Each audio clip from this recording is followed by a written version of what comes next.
Olá, olá, boa noite, sejam todos bem-vindos à TVD News 581 da sua Parabólica Digital. E hoje nós temos a honra e o orgulho de receber a Marina Helena. Ela que foi candidata à Prefeitura de São Paulo e hoje é comentarista do Sem Filtro e a candidata que levou meu voto porque foi a única que teve coragem de subir e falar diretamente sobre o Supremo. Não somente na manifestação, mas também em todas as suas propagandas. Nunca se absteve de se posicionar politicamente, de defender a direita e de mostrar toda a censura que nós estamos vivendo. E ela precisava de tudo isso? Lógico que não, porque além de se filiar ao Novo, ela é economista pela Universidade de Brasília e atuou em grandes instituições como Itaú, Bradesco e Bozano. Marina, muito obrigada por aceitar falar conosco. Imagina, Camila, é um grande prazer estar aqui com vocês. Marina, eu já começo te perguntando sobre o INSS. Gostaria que a senhora me explicasse, na estrutura defendida pelo Lula, que foi o Bolsonaro que começou fraudando o INSS para beneficiar o sindicato do irmão dele. Como funcionaria essa matemática? Você vê, né? Que loucura. Antes de tudo, por favor, senhora, não. Marina, acho que você é mais jovem que eu, mas não estou tão velha assim. Pois é, a gente sabe que o PT é mestre nisso, né, Camila, em reescrever a história, né? Porque eles realmente acham que a população é trouxa. E só quem de fato não foi atrás do que aconteceu para acreditar nessa lorota. A grande realidade é que o Bolsonaro, no seu primeiro ano de governo, ainda em 2019, ele enviou uma medida provisória para o Congresso Nacional e até nas razões dessa medida provisória ele fala ali que haviam várias denúncias de fraudes, pedindo o quê? Falando que esses descontos automáticos dessas associações, direto nas aposentadorias, né, e nas pensões, precisaria de uma validação dos aposentados e pensionistas. Então, o que que ele fez ali? Ele pediu que se tivesse a cada ano uma validação dos próprios aposentados e pensionistas para evitar essas fraudes. Então, isso ele fez no seu primeiro ano de governo. E o que que a gente sabe até agora? A gente sabe que a oposição da época, ou seja, o PT e os partidos de esquerda, fizeram de tudo para colocar emendas nessa MP, em outras MPs depois, e também para derrubar decretos do presidente Bolsonaro, para fazer o quê? Ou para tirar essa obrigatoriedade ou para postergar essa obrigatoriedade. Tiveram propostas de emendas ali que postergavam para 2028 a qualquer tipo de validação.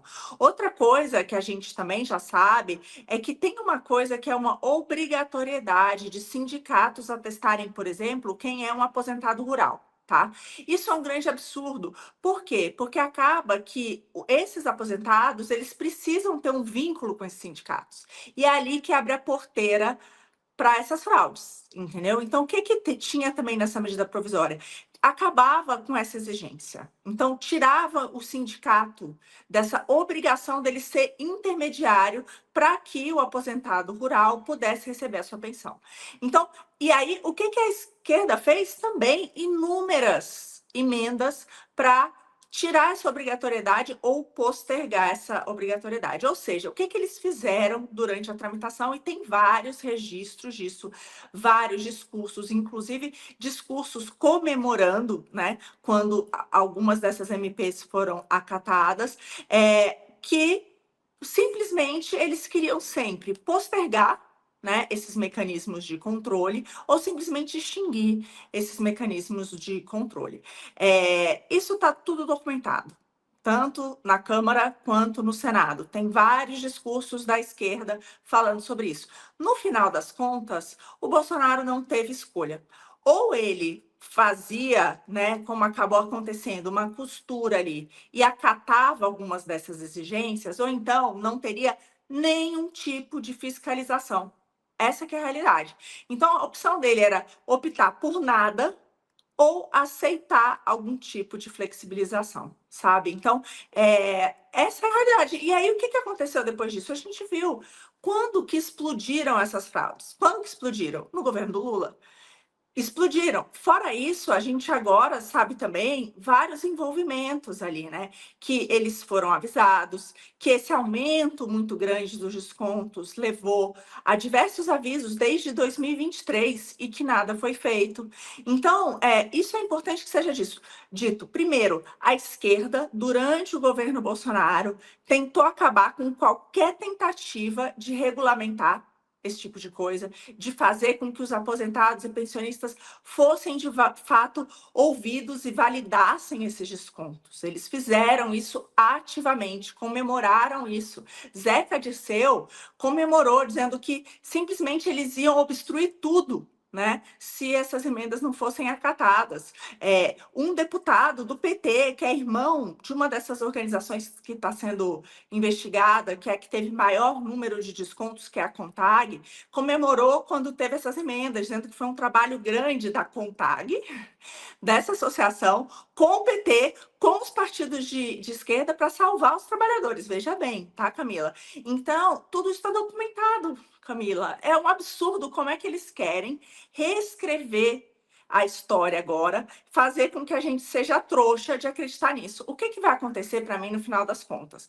Duas coisas. Uma, do jeito que essas investigações estão indo pela Polícia Federal, lembrando que a Polícia Federal só está agindo porque a imprensa denunciou, né? Teve uma reportagem do Metrópolis, depois dezenas de outras, que fez com que a Polícia Federal não tenha outra escolha, ela precisa investigar, porque já virou um escândalo, né?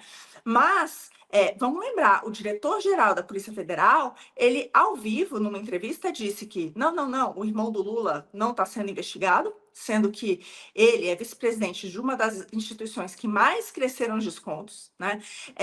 Então, a gente sabe que tem cheiro muito estranho daí. O ministro demorou para cair, o ministro da Previdência, quando caiu, botou um Aspone no seu lugar. Então, tem muita coisa errada. Então, é urgente que se abra uma CPMI para que, de fato, seja investigado o que aconteceu. E olha só, que coisa incrível. Quem não quer essa CPMI? Só os partidos de esquerda. Só PDT, PT, PSOL, Rede, PV. Todos os demais apoiam, bem ou mal, essa CPMI. Então, quem não deve, teoricamente, não teme, né? Por que eles estão com tanto medo assim? E, por fim, só para terminar essa história, eu tenho muito receio, porque a gente sabe que o que o Lula vai fazer depois desse escândalo? Vai pagar. Vai pagar os aposentados que foram roubados. Isso é um fato. E ele vai fazer isso como? Com o nosso dinheiro, né? Não tenho dúvida. Vai ter imposto, vai utilizar alguma brecha orçamentária, de alguma maneira ele vai querer aparecer como salvador da pátria. Por isso que é tão importante a gente investigar bem direitinho o que aconteceu, porque o PT é mestre em reescrever a história. Então, se a gente não tomar cuidado, qual que vai ser o discurso deles? Olha, a gente descobriu no nosso governo, a gente investigou e a gente pagou. E vai jogar a culpa, né, para o governo Bolsonaro, como eles sempre fazem. Então, eles invertem completamente a história. Por isso que é tão importante essa CPMI. Aí, depois eu quero falar contigo, Marina, sobre a dívida interna, que já passa aí dos 50, déficit primário de 50 bilhões, resultado negativo de 15 bilhões, já que gostaria de falar contigo sobre isso, já que você trabalhou no governo Bolsonaro e vocês entregaram um país azul para a população e já até essa lástima. Eu gostaria de entender, na sua visão, como filiado ao Novo, foi candidato à Prefeitura de São Paulo, ou seja, no coração da política, por que a esquerda seria contra uma CPMI onde o alvo seria o governo Bolsonaro, já que o roubo aconteceu no governo Bolsonaro? Não, exatamente isso, porque essa história não tem nem pé nem cabeça, né? Para mim, o único motivo deles serem contrários a essa investigação é porque eles estão sujos até a tampa, né? Tem digitais deles por todos os lados, como já está se provando pelas matérias que têm saído. Qualquer um que vai investigar vai ver que estão as digitais deles durante sessões na Câmara, no Senado, colocando emendas para evitar os controles, para adiar os controles. Então tá tudo ali, essas coisas estão documentadas. O que eles não querem? Eles não querem que isso venha à tona, né? Graças ainda a algum trabalho, né, da imprensa, sinceramente, Camila, a gente está vendo que as coisas estão aparecendo. tá? Nesse caso específico, porque senão eles iriam escamotear tudo, né? Então é isso, é muito simples. Quem não deve não teme. Se não tivesse nada a ver com eles, se eles não tivessem digitais ali, se eles não tivessem feito, né, nenhum ato que pudesse de alguma maneira recair sobre eles esse roubo dos aposentados e pensionistas, eles não teriam problema nenhum ter uma investigação, né? Por que que eles não querem essa investigação? Para mim está muito claro, porque vai chegar neles, né? Então é isso. O café da manhã hoje é com a nossa querida Araci da Top Term. Aliás, Araci, a alimentação industrializada tem deixado as pessoas com o corpo inflamado, má circulação, falta de energia. O Ora Pronobis é excelente, né? É isso mesmo, Vanderlei. Cuide da sua saúde com o Ora Pronobis da Top Term. Esse poderoso anti-inflamatório natural vai te ajudar a desinchar, desinflamar e cuidar de órgãos vitais como o cérebro e o coração. Quem sofre com pressão alta ou dores articulares também. Regule sua pressão e destrave seus movimentos. Faça o teste. 0800 770 6984. Até 60% de desconto e na compra do segundo kit ainda ganha o smartwatch. 0800 770 6984. E Marina, eu peguei aqui, ainda peguei de agência de site de esquerda, para não falar que temos lado, da Agência Brasil, que diz o seguinte: essa reportagem é de 8 de abril de 2025. Em 12 meses encerrados em fevereiro, as contas acumulam um resultado negativo de 15 bilhões, quase 16, o que corresponde a 0,13% do PIB. Já em 2024, as contas públicas fecharam o ano com déficit primário de 47 bilhões, quase 48, 0,5% do PIB. Pergunto, como eles conseguiram dilapidar o Brasil, sendo que as contas até estatais davam lucro?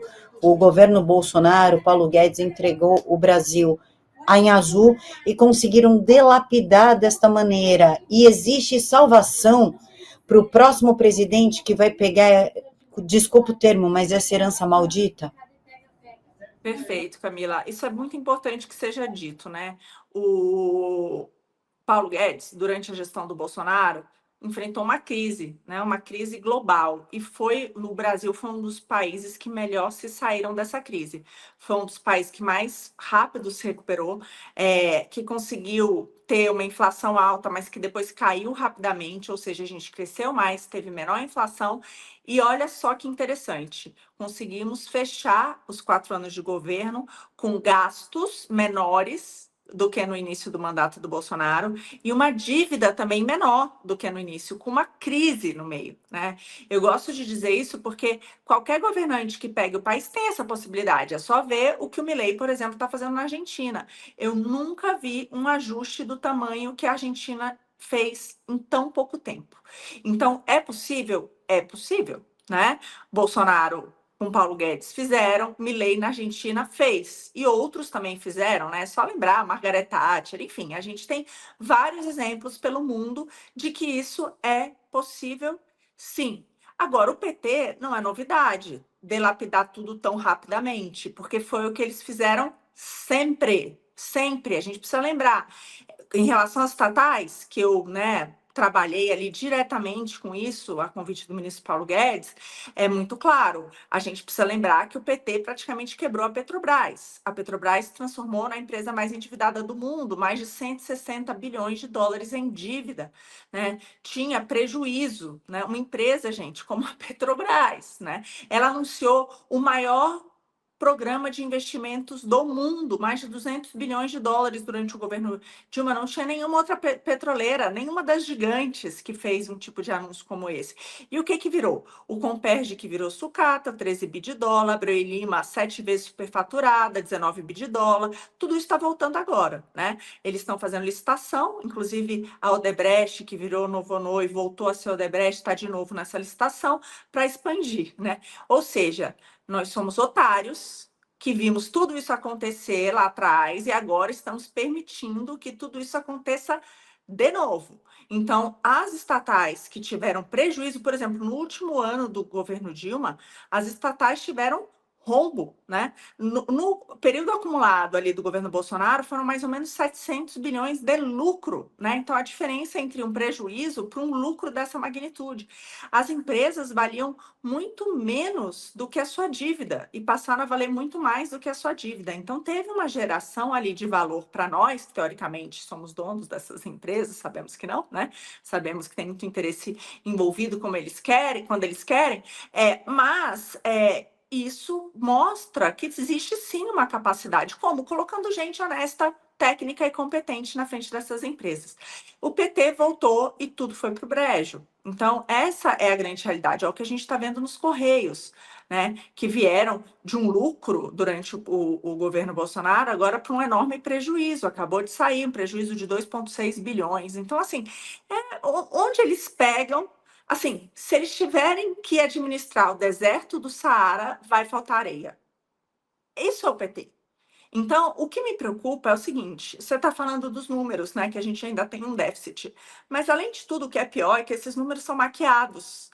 Camila, o TCU já avisou, tem recursos que não estão passando pelo orçamento. Eles, por exemplo, estão usando dinheiro da venda das reservas do pré-sal, do acordo de Mariana, de alguns fundos, né, que são esses recursos que não são recorrentes, para fazer política pública. Por exemplo, o pé de meia, esse auxílio gás, né? Então, tem muita coisa ainda que não aparece nesses números. Então, hoje o mercado nem acredita mais nesses números. O que o mercado olha? Ele olha a dívida.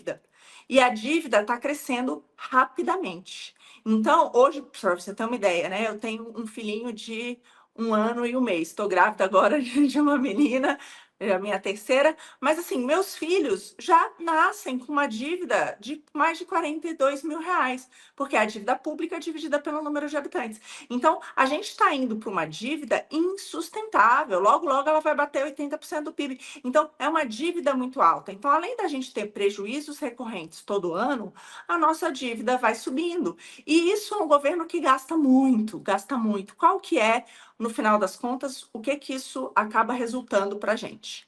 A gente não cresce. A gente não cresce por quê? Porque a nossa taxa de impostos é muito alta, isso faz com que seja muito difícil empreender e gerar riqueza no país, e a gente se torna pouco competitivo em relação ao resto do mundo. Nós somos muito endividados, isso faz com que a gente tenha uma enorme taxa de juros, então é difícil tomar crédito, é difícil para o setor privado ter crédito, porque toda a poupança da família do governo vai tudo para alimentar esse governo gigantesco, né? Então, e a gente gera inflação. Então, no fundo, isso acaba assim, em altos impostos, altíssimo endividamento, né? E também inflação, que é o que a gente está sentindo no bolso agora, a perda do valor da nossa moeda, né? A perda do salário do que a gente recebe. Então, esse desmantelo. Agora, de novo, o que eu gosto de trazer não é novidade. Essa é a cartilha do PT. Eles fizeram isso em todas as gestões. No Lula 1, no Lula 2, no Dilma 1, Dilma 2 e agora no Lula 3. Eu digo sem medo que esse é a pior administração do PT. Aliás, é a pior administração da história, né? É pior ainda do que o governo Dilma. Porque tudo ali que aconteceu, depois daquilo, a gente teve vários avanços, né? A lei das estatais, marco de saneamento, um monte de coisa que foi feita. E eles conseguiram, em pouco tempo, reverter boa parte desses avanços. Então, enfim, é isso. E dá para mudar? Dá para mudar. Tanto Guedes na gestão Bolsonaro, Milei o que está fazendo agora, e a gente tem vários governantes no passado que mostraram que dá para reduzir esse gigante do Estado e permitir que a gente cresça e gere riqueza. Marina, tu falou que se bater 80%, uma hora vai bater 80% do PIB. O que acontece? Se bater 80%, 90%, 100%, como é que fica o país nessa situação? Só uma água aqui. Fique à vontade. Grávidas podem tudo. Pois é, ainda tem isso. Então, mas isso só aumenta a energia da gente, né? O que acontece se bater? acontece o que está acontecendo já, né? Que é os investidores todos acabam vendo o Brasil como um lugar arriscado de se investir. Tanto os investidores brasileiros como estrangeiros. E aí o que eles fazem? Eles veem assim, ó, esse país cresce pouco, né? É altamente endividado, tá sempre no vermelho. Peraí, eu preciso de um prêmio muito bom, de uma compensação muito boa para investir aí. E aí, o que acontece? A nossa taxa de juros explode, que é o que está acontecendo, né? A taxa de juros está muito, muito alta, Camila. Então, por quê? Porque eles cobram esse prêmio, porque é arriscado investir aqui. E quando a taxa de juros aumenta dessa forma, isso acaba tendo impacto na economia. Então, é como se fosse um freio grande na economia. Então, mais cedo ou mais tarde, a gente vai sentir esse impacto. Foi o que aconteceu lá no governo Dilma. Eles fizeram um monte de medida populista, impulsionando, né, o PIB e o crescimento do país de maneira anabolizada, né, no governo Dilma, com um monte de medida populista, e agora o Lula 3 está fazendo a mesma coisa. Por exemplo, eles vão fazer agora, né, nessa quinta, eles vão editar a medida provisória que dá a energia grátis para 60 milhões de brasileiros. Óbvio que não é grátis, porque a gente vai pagar essa conta. Mas esse tipo de ação, estão falando em aumentar o Bolsa Família de 600 para 700, né? O Vale Gás, que a Caixa vai dar lá um voucher de R$ 110. Tudo isso, né? Todo esse... É óbvio que esse tanto de dinheiro jogado para as pessoas leva, né? As pessoas vão comprar, vão fazer alguma coisa com esse recurso. Só que é artificial, né? Por conta disso, isso acaba gerando inflação, acaba gerando alta taxa de juros, é um país que não se sustenta, então lá na frente a gente cobra um preço por isso. Qual que é o preço? Em algum momento a gente deve ter uma recessão, como aconteceu no governo Dilma. No governo Dilma, o PIB simplesmente caiu 7 pontos percentuais. A gente demorou décadas para poder voltar. Agora que a gente conseguiu voltar ao que era naquela época, entendeu? A nossa renda. Então, foi uma catástrofe que aconteceu. 7 milhões a mais de desempregados. Então, é uma conta muito alta e o Brasil vai acabar pagando essa conta. Então, quando a gente aumenta o endividamento dessa maneira, o que acontece é isso, a gente condena tanto a geração presente quanto as gerações futuras a pagar uma conta muito alta. E ela chega. Marina, aí entra a dúvida. Muitos falam que tem que deixar o Lula sangrar, né? O pessoal fica, ei, Pete, deixa o Lula sangrar. Mas quem sangra, neste caso, não é a população e que vai sangrar por muitos anos até conseguir recuperar o país? Essa é uma dificuldade, né, Camila? A questão única é a seguinte: eu sinto que enquanto o Lula não, de fato, a população entender quem é o Lula e a população, de alguma maneira, rejeitar o Lula, a gente sempre vai correr o risco dele voltar, né? Então, eu não sei se é o tempo necessário para isso. As pesquisas hoje de opinião mostram que a popularidade dele foi para o saco. Mas como é que a gente garante isso, entendeu? Porque a gente viu tudo o que aconteceu no Brasil, né? A gente viu o impeachment da Dilma, a gente viu o Lula ser preso, a gente viu tudo o que aconteceu até aqui e hoje ele é presidente da República. Então, a realidade é que enquanto o povo brasileiro não se der conta de que o Lula significa o quê? Significa um país que não cresce, significa, bem ou mal, um aumento da corrupção, como a gente está vendo com todos esses escândalos, e no fundo, não melhora a vida dos brasileiros, pelo contrário, piora a vida dos brasileiros, enquanto isso não estiver muito claro, completamente, e essas pessoas rejeitarem o Lula de fato nas urnas, eu acho que a gente vai ficar com esse fantasma nos assombrando. E eu vou além, né? Porque a gente fala do Lula, do Lula, do Lula, do Lula, mas eu acho que o Brasil tem outros problemas, que eu acho até mais graves, né? Um deles é o nosso STF. Acho que a gente vai falar com isso com mais profundidade. Mas, assim, a gente fica discutindo muito quem vai ser o novo presidente em 26. ou impeachment do Lula. Mas será que ele vai conseguir fazer alguma coisa com o STF que está aí? Porque a gente tem que lembrar que esse Supremo nosso avançou diversos sinais, né? Passou por cima da Constituição, passou por cima do Congresso, passa por cima do Executivo, decidindo várias questões que não são da sua competência. Então, será que um presidente vai conseguir fazer tudo aquilo que a gente precisa, inclusive colocar um freio nesse Supremo? Eu acredito que não, né? E aí é que entra um outro ator que está fora dessa jogada também, que é o Congresso Nacional. O STF só tomou todo esse espaço e o Lula só consegue fazer esse bando de medida absurda e populista por conta do Congresso, né? Um Senado frouxo, que não põe limites no STF, que permite que o STF, junto com o Lula, governe, né? E um Congresso, de maneira geral, frouxo também, que permite que essas medidas populistas aconteçam. A gente não vai para essa dívida sozinha, a gente vai porque o nosso Congresso permite. A gente está falando agora porque que não tem ainda uma CPMI. Não tem porque o Congresso não permite. Mesmo com a maioria de deputados, né, a gente tendo o necessário, mais de 1/3 dos deputados e dos senadores querendo a CPMI, por que a gente não tem? Então, você entende, Camila? No fundo, eu tenho esse receio, porque a gente sempre está discutindo Lula ou quem. E, infelizmente, o que está por trás do problema do Brasil há tantas décadas vai muito além. A gente falou aqui, o Bolsonaro, no seu primeiro ano de governo, mandou uma medida provisória para o Congresso, que acabaria com a possibilidade dessas fraudes, né? E o Congresso derrubou boa parte disso, colocou emendas, né? Conseguiu fazer com que isso fosse postergado e várias outras coisas. Então, sabe, não é só a vontade, né, do presidente de plantão. Eu acho que a gente precisa acordar para isso, para quais são os nossos principais problemas. E eu vejo que hoje o principal problema do Brasil, eu vejo o judiciário.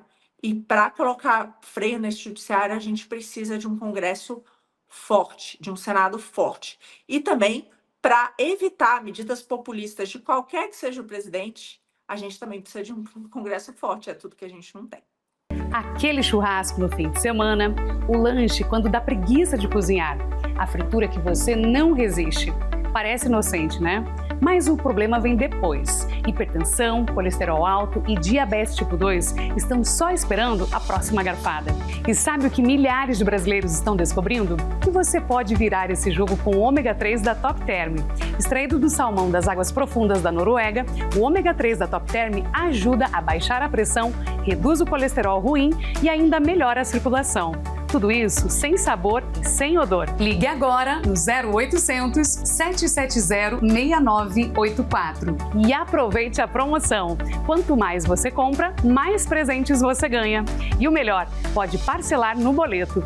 Use agora e pague depois. Não espere. 0800 770 6984. Top Term, ômega 3, o melhor do mundo.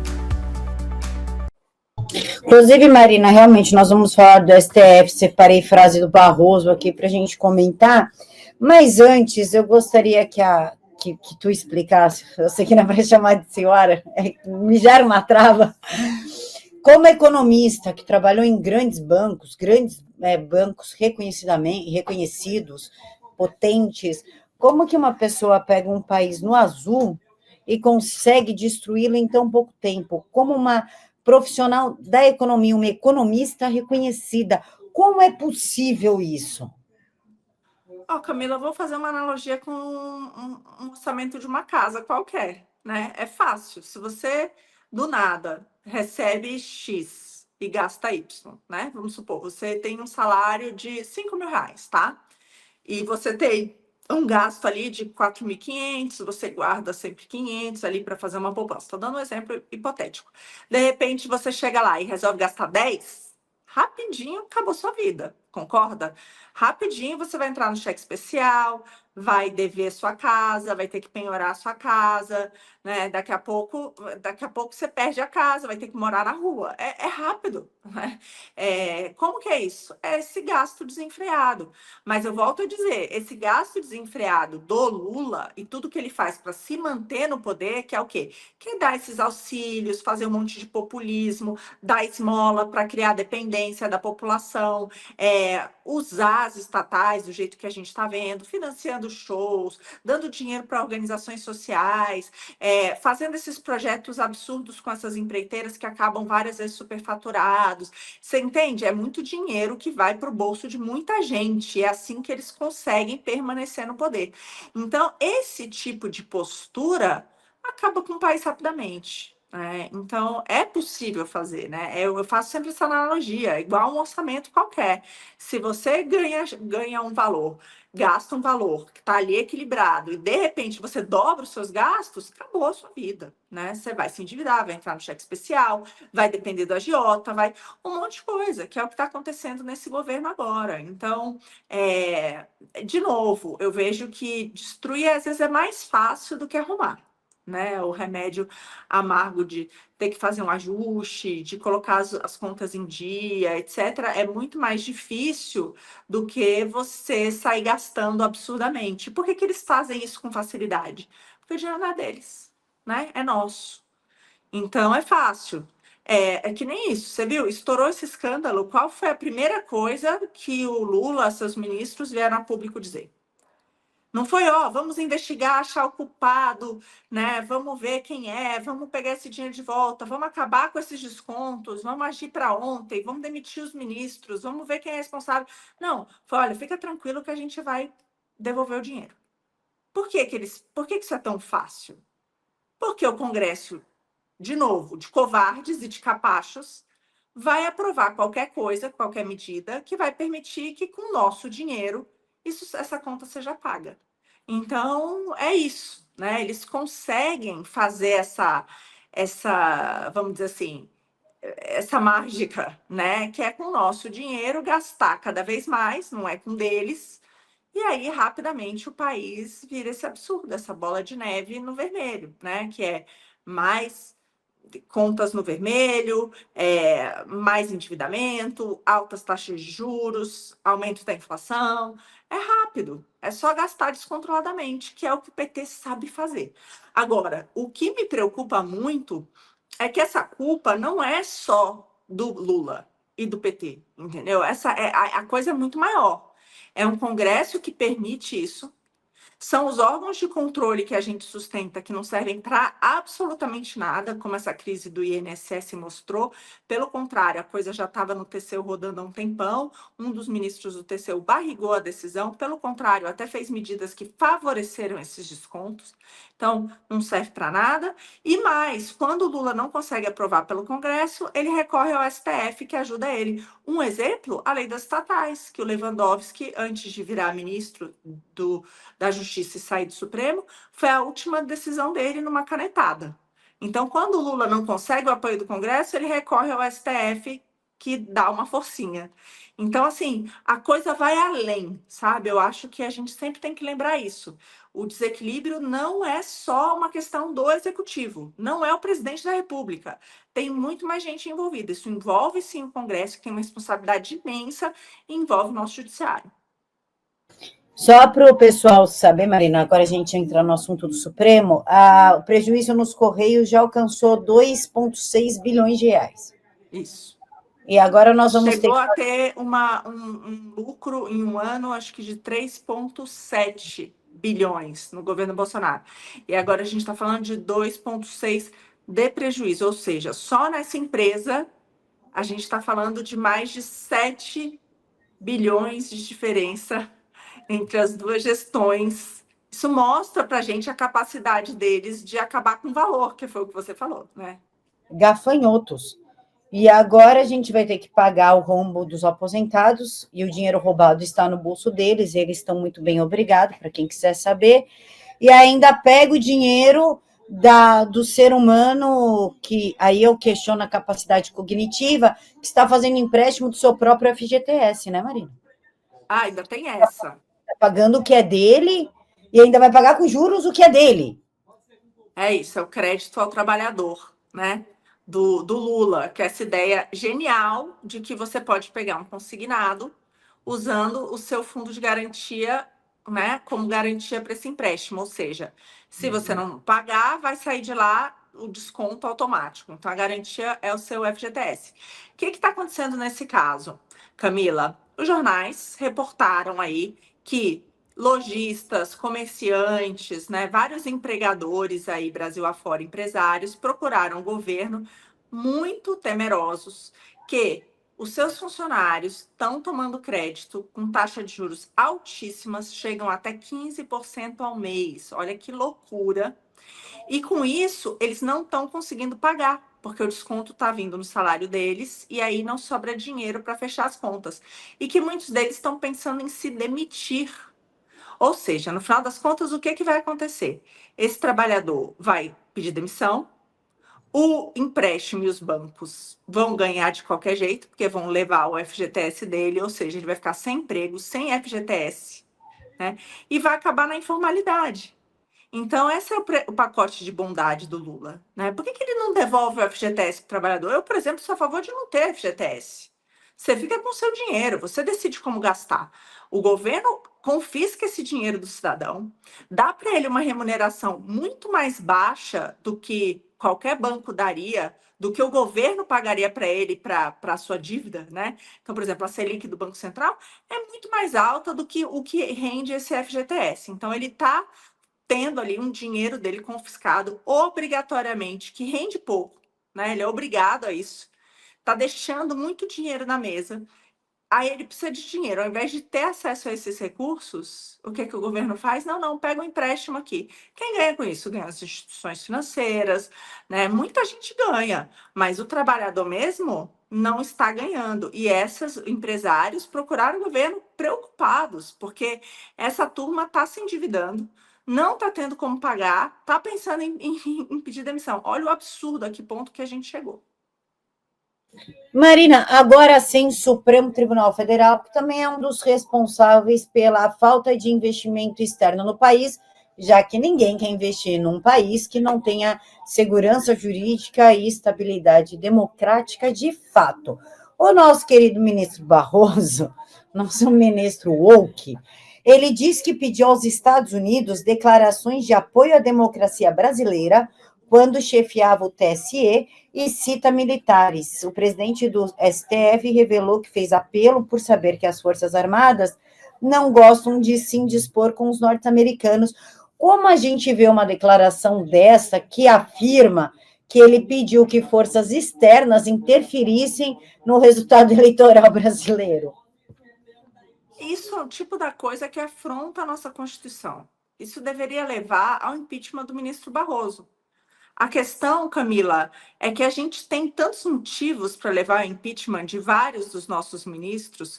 Ontem mesmo, o ministro Flávio Dino fez uma declaração, né? Ele estava falando sobre direito lá no Maranhão, fazendo uma aula magna lá, e aí, do nada, ele simplesmente recomendou que uma vice para o governador do Maranhão. Isso é claramente uma atividade político-partidária que não é permitida pela nossa Constituição e que deveria levar, se a gente fosse um país sério, a lei do impeachment. Mas o que vai acontecer com ele? Tenho certeza que nada. Mesma coisa com o ministro Barroso. Ele não pode, nenhum tipo de instituição estrangeira pode intervir diretamente nas nossas eleições. Ele está dizendo praticamente que pediu essa intervenção, né? Ele disse isso.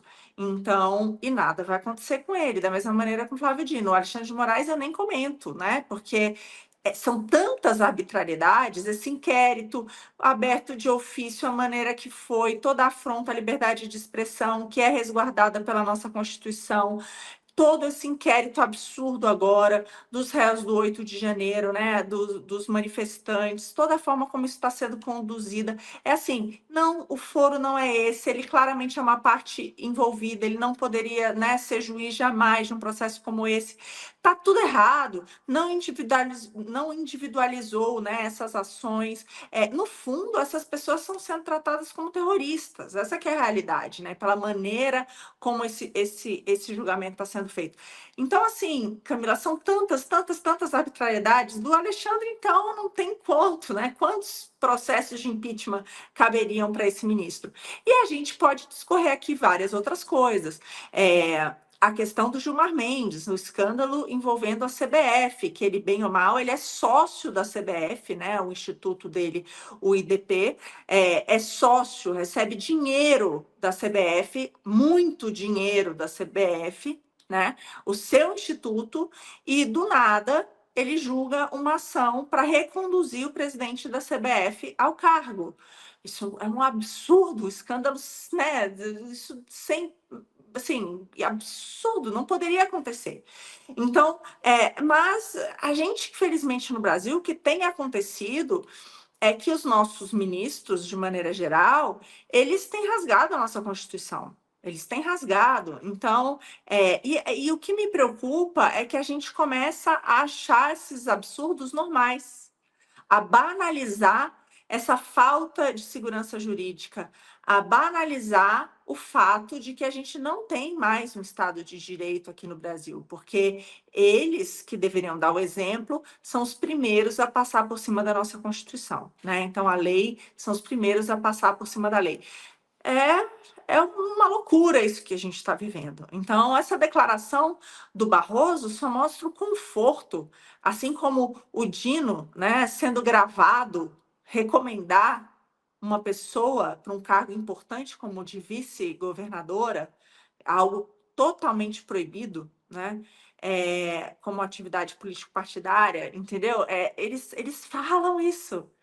Eles fazem isso de maneira absolutamente tranquila. Por quê? Porque eles estão acima da lei. E quem é que vai fazer alguma coisa? Então, eles têm a certeza de que ninguém vai fazer nada. Então, assim, me assusta demais, sabe? Essa tranquilidade com que mais e mais arbitrariedades vêm sendo cometidas, porque eles têm essa certeza de impunidade e que eles vão continuar mandando nosso país sem ter tido um único voto. Você sabia que a cada 10 homens que são diagnosticados no Brasil com câncer de próstata, 6 morrem? Você sabia que 42% dos homens com 40 anos de idade estão sofrendo com impotência sexual por causa do inchaço da próstata? O que você não sabia é que isso não é uma sentença na sua vida. Os médicos ao redor do mundo afirmam: o ativo do Próstata Gold é o melhor amigo do homem porque ele age na raiz do problema, de dentro para fora, desinchando a próstata, desobstruindo o canal da uretra, a dor urinar diminui, a incontinência urinária vai passando a cada dia que você usa o Próstata Gold, você dorme melhor e acorda melhor ainda, a pressão do jato urinário volta à normalidade e a potência sexual é restaurada novamente. Então ligue agora, 0800 591 0461. Você compra hoje, recebe hoje, começa a usar hoje, tem 180 dias para pagar, ou seja, pode pagar até depois que terminar de usar. Ligue 0800 591 0461 e resgate hoje mesmo a sua alegria de viver e a sua autoestima. Perfeito, Marina, um único voto. Eu defendo que ministros tenham uma espécie de mandato durante 4 ou 5 anos no máximo. Tem gente que fala em 8, que é para acompanhar o Senado. Gostaria de saber o que tu pensa dessa ideia de mandato, né, tempo limitado, e sobre a covardia do Senado, que o Rodrigo Pacheco, ele se superou no rabinho entre as pernas e de joelho. Inclusive, existe uma tese de que se Alexandre de Moraes entrar numa piscina até a altura da cintura, Pacheco morre afogado. E essa covardia que colocou o nosso país afundado na ditadura, e agora do Alcolumbre, que veio cheio de proposta, e a primeira coisa que fez quando assumiu foi almoçar com Lula e falar que ninguém ia agir contra o Lula no Senado. Bom, começando pelo início, né, que eu acho que a gente tem a principal reforma hoje no país é uma reforma do judiciário. Eu sou favorável, sim, a que a gente tenha mandatos menores, né, não pode ser cargo vitalício, mas eu acho que a gente tem que ir muito além disso. É um absurdo que o STF, que cuide da nossa Constituição, seja o mesmo que vá julgar políticos. Então, são coisas que deveriam ser absolutamente separadas, né? Eles não poderiam ter esses dois papéis. Começa por aí, Camila. Então, jamais alguém que só pode ser derrubado pelo Senado, pelo Congresso Nacional, que só pode ser os ministros, só podem sofrer impeachment pelo Congresso, pode, de alguma maneira, julgar os representantes do Congresso. Então, essa coisa do foro privilegiado, que é julgado pelo STF ao mesmo tempo, eles que são a Corte Constitucional, não faz nenhum sentido. Tem que terminar esse vínculo. Então, acho que esse é um ponto que é bastante importante. Eu gosto também acho que tanto para representantes eleitos, como no caso de juízes, a gente deveria ter a possibilidade de recall. Qual que é essa possibilidade? É a possibilidade que a maioria da população pode decidir simplesmente dar tchau, né, para aquele juiz que não esteja fazendo o seu papel a contento. Então, isso, por exemplo, acontece nos Estados Unidos, né? Ele, assim, vamos dizer assim, o juiz pode ser demitido se não estiver fazendo um bom trabalho, né? Então, e a população pode exigir isso, né? Então, é devolver o poder para o povo. Então, eu acho que é super importante uma reforma do judiciário. Outra coisa importante aí é que hoje é muito fácil, com uma canetada, um juiz anular processos que passaram por todas as instâncias, né? É muito poder num homem só. E deveria existir uma coisa importante, que é, puxa, se a decisão já foi tomada, você tem um custo de mudar de ideia, né? Então, para a gente começar, porque uma regra que muda o tempo inteiro é pior do que uma regra ruim. Então, a gente hoje, no nosso judiciário, cada um fala uma coisa, e aí você vai recorrendo, recorrendo, recorrendo. Então, isso é um outro absurdo. Outra coisa é você ter parentes desses juízes, escritórios, que eles são sócios, etc. e tal, julgando causas, né, participando, defendendo causas em que eles são juízes. Há conflitos de interesse absolutos aí, esse caso aí do Gilmar Mendes que eu falei, ele próprio, né? Mas, além disso, você tem os parentes desses juízes advogando aí em causas que eles vão lá e julgam. Então, gente, isso é absolutamente errado, né? Então, precisa consertar. Eu poderia discorrer aqui sobre várias outras coisas, mas eu diria que essas são as principais. O outro ponto é uma reforma também política, né? Eu defendo que a gente devolva o poder para o povo.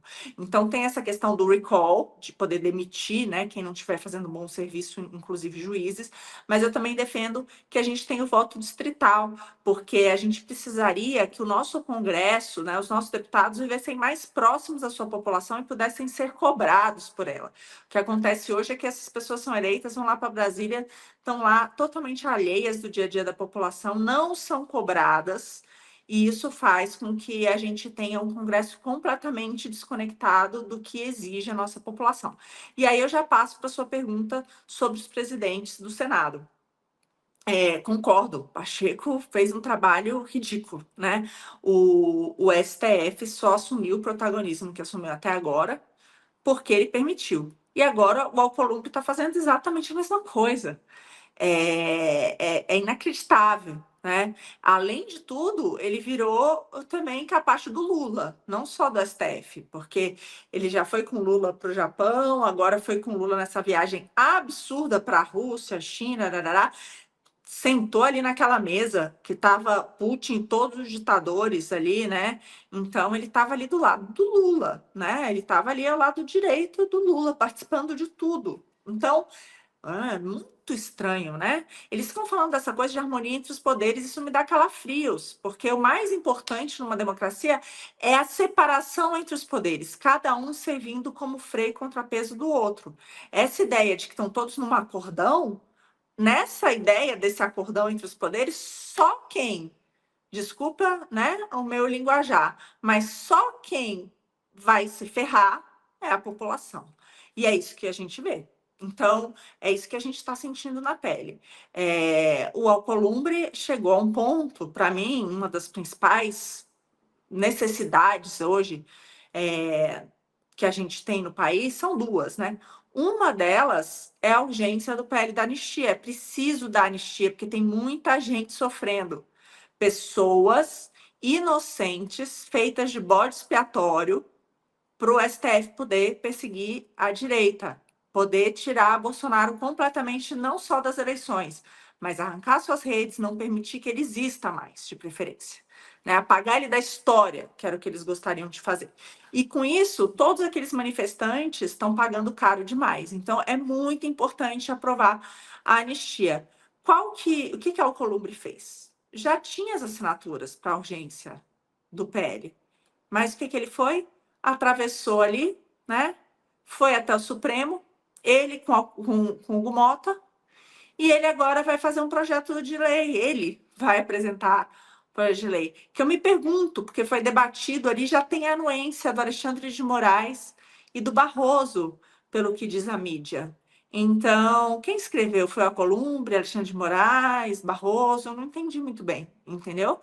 E vai ser esse que vai tratar de uma redução das penas, quem sabe, né? É essa a solução que a gente tem para dar. Então, assim, de novo, né? Eles estão completamente acuados e covardes e de quatro em relação a todas as arbitrariedades que o Supremo faz, e ao que tudo indica, eles são coniventes. Vai além, não é só que eles não agem, eles ajudam, né? Eles estão ajudando essas arbitrariedades a acontecerem. Então, é nesse lugar que a gente se encontra. Por isso que eu falo, ninguém é santo nessa história. Não adianta dizer que a raiz dos nossos problemas é o presidente Lula e se ele em 26 não for reeleito, nossos problemas estarão resolvidos. Nada pode ser mais enganoso que isso, na minha opinião. O que a gente precisa, mais do que tudo, é de um Congresso forte, principalmente de um Senado com coragem para enfrentar essas arbitrariedades do STF.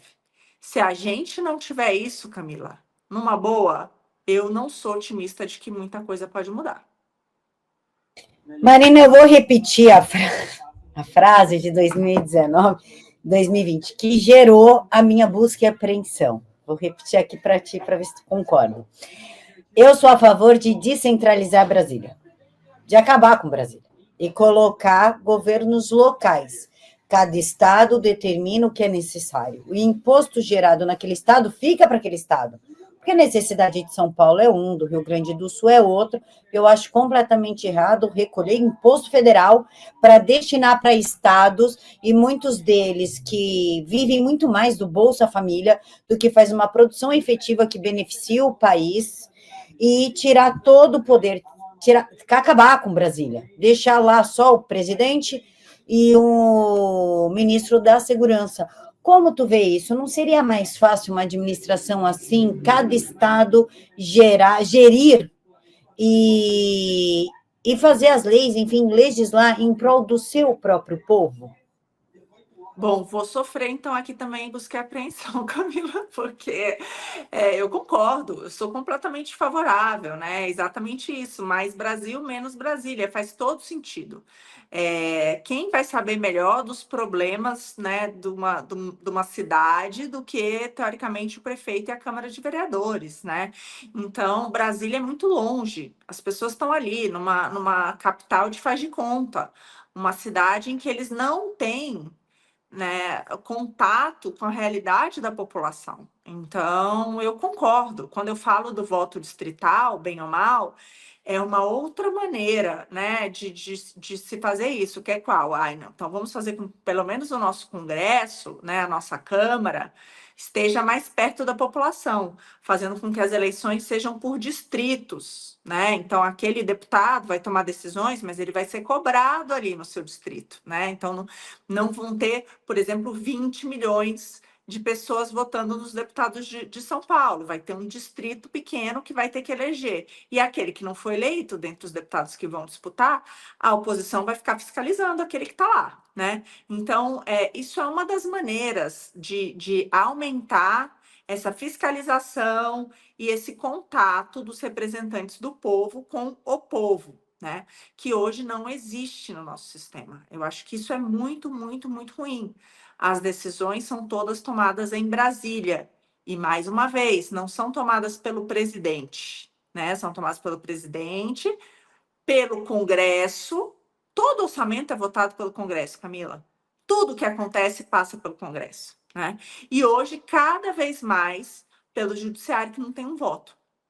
Então, está completamente distante da população. Tudo que a gente precisa no Brasil, quando a gente fala de reforma do judiciário, possibilidade de recall, ou seja, de retirar aquele juiz que não esteja fazendo um bom trabalho, tudo isso é devolver o poder para o povo. Né? Voto distrital na reforma política, ou o que você falou, acabar com Brasília e deixar que os estados façam suas legislações, por exemplo, nos Estados Unidos é assim, a maior parte das decisões ficam a cargo dos estados, inclusive qual que vai ser o imposto, onde ele vai ser destinado, várias decisões de segurança. Então, várias coisas são decisões estaduais, não são feitas a nível federal.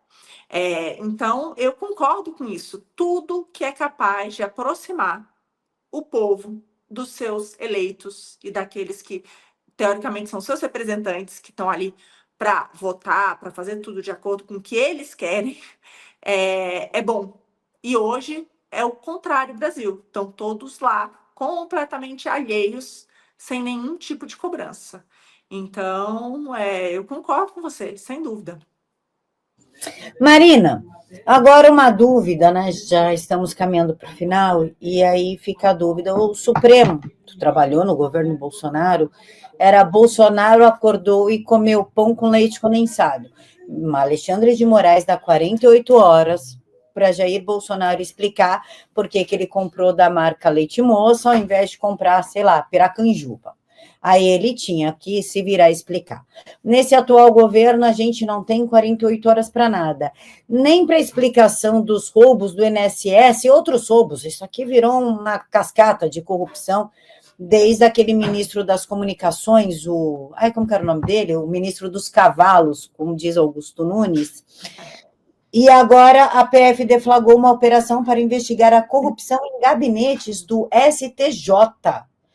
Por que essa discrepância? O país está sendo assaltado, roubado, ridicularizado, e Moraes não dá 48 horas para ninguém, nem para o ministro do cavalo que desviou dinheiro para asfaltar a própria rua, nem para a galera que roubou o INSS, nem para o pessoal do STJ, mas para o Bolsonaro tudo era 48 horas. Você estava dando o exemplo do Juscelino Filho, né? Que demorou para cair, que teve toda essa denúncia logo no início do governo Lula, de que ele teria utilizado ali emendas parlamentares para praticamente asfaltar, né, uma rodovia que dava na sua fazenda, né? Então, esses absurdos todos.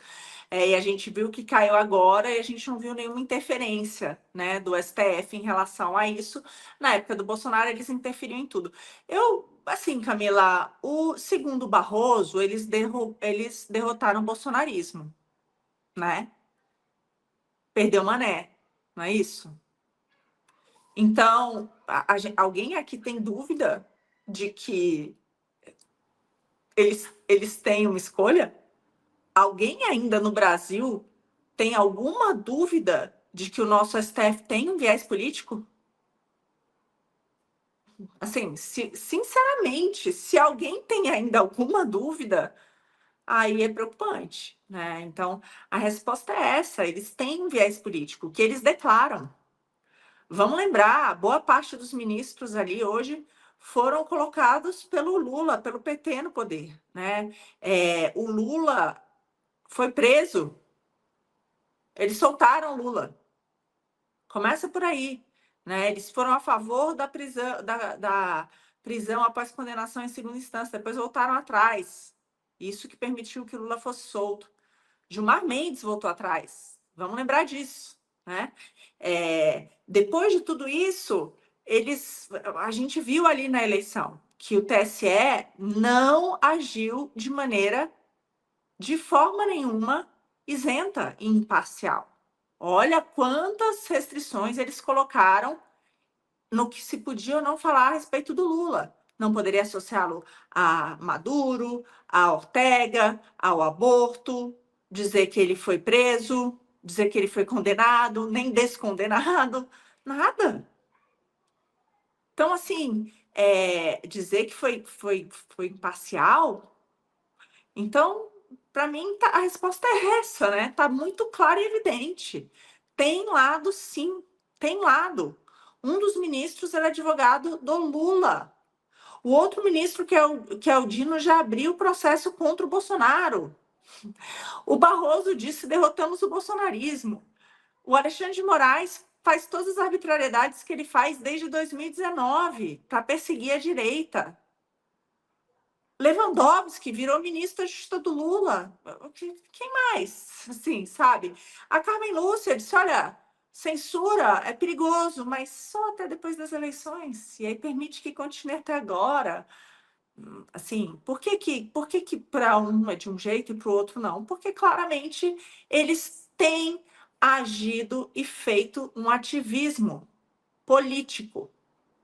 E claramente tem lado. Marina, consigo te fazer mais uma pergunta? Eu juro por Deus que é a última. Claro. A última, claro. É um prazer.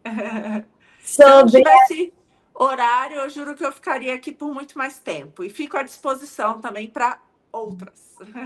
Ai, obrigada.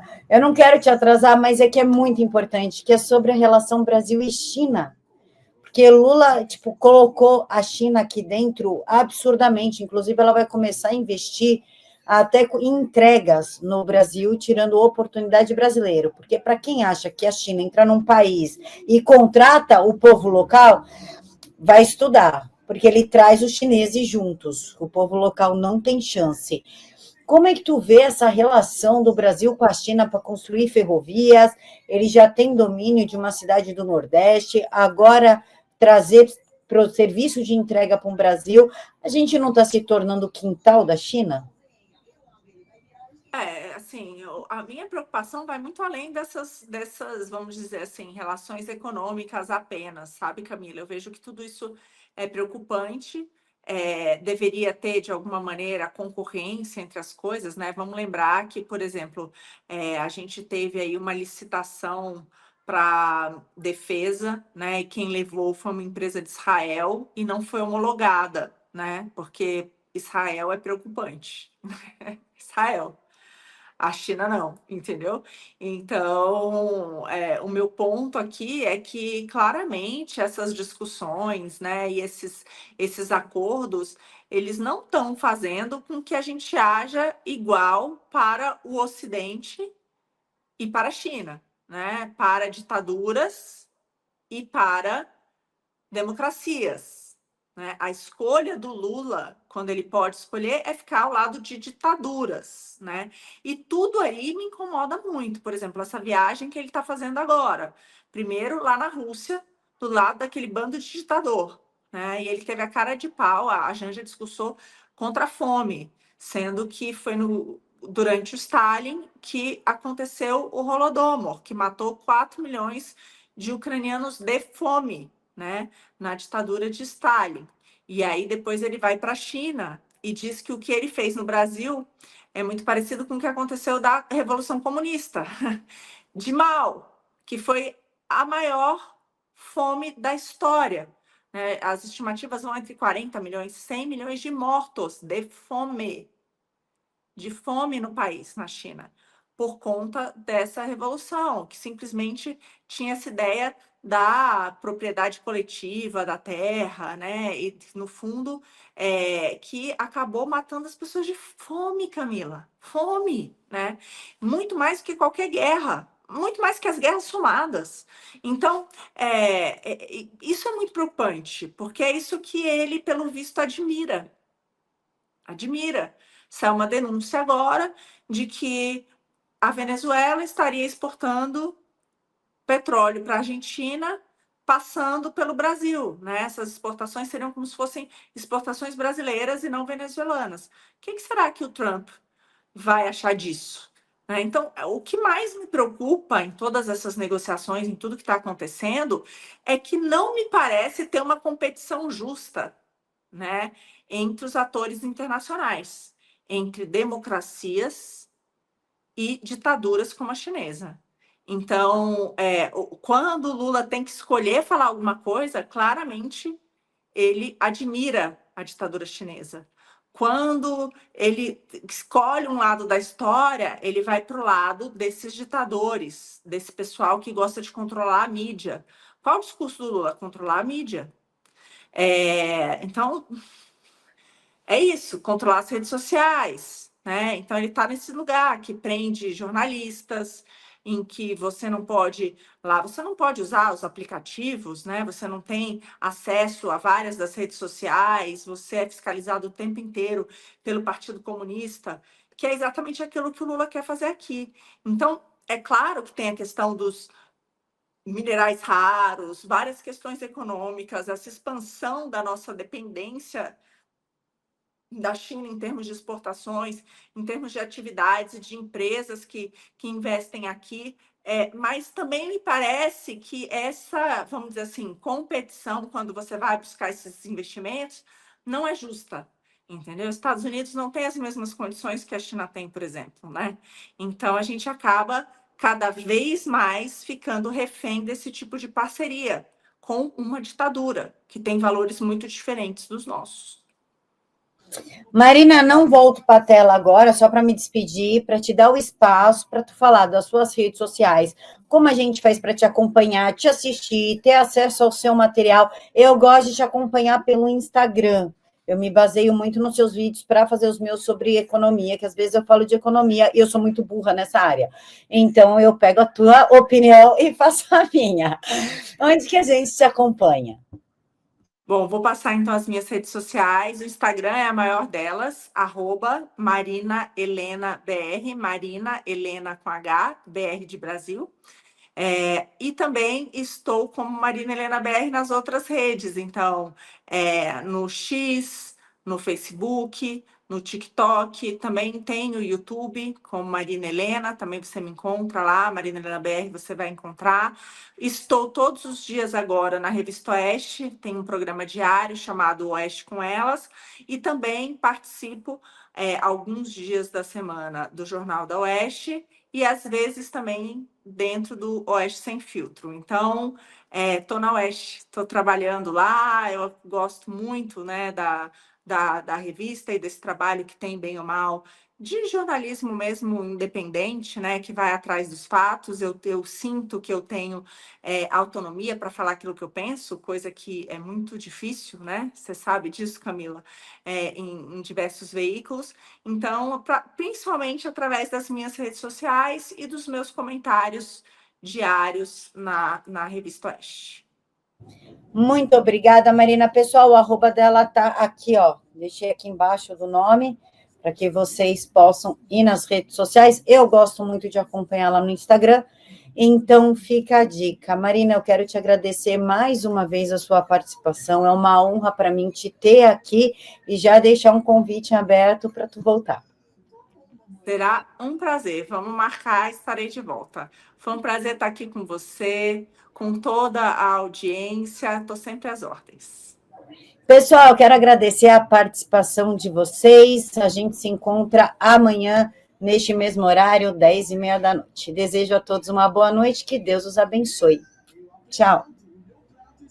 Agora uma notícia que interessa todo mundo que paga a conta de luz. É o seguinte, desde janeiro do ano de 2024, você de casa tem o direito de escolher o seu provedor de energia elétrica. Isso é o livre mercado de energia e ele pode ajudar você a economizar muito. Para você ter uma ideia, no ano de 2023, os 40 mil consumidores desse modelo de contratação livre já economizaram 48 bilhões de reais. São dados da Associação Brasileira dos Comercializadores de Energia. E claro, você de casa também pode fazer parte disso.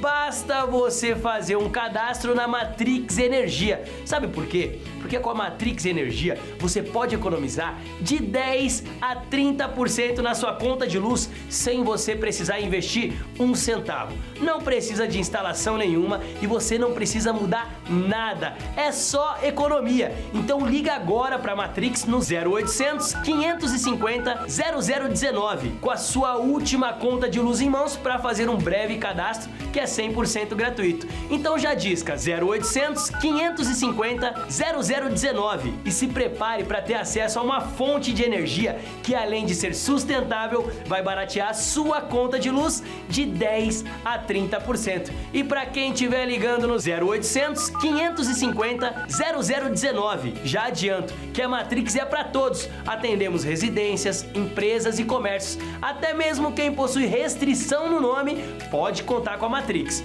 O único pré-requisito é você de casa pagar acima de R$300 na sua conta de luz. Então faça essa mudança agora. É só ligar no 0800 550 0019 e economize de verdade. Matrix Energia, a sua fatura barata.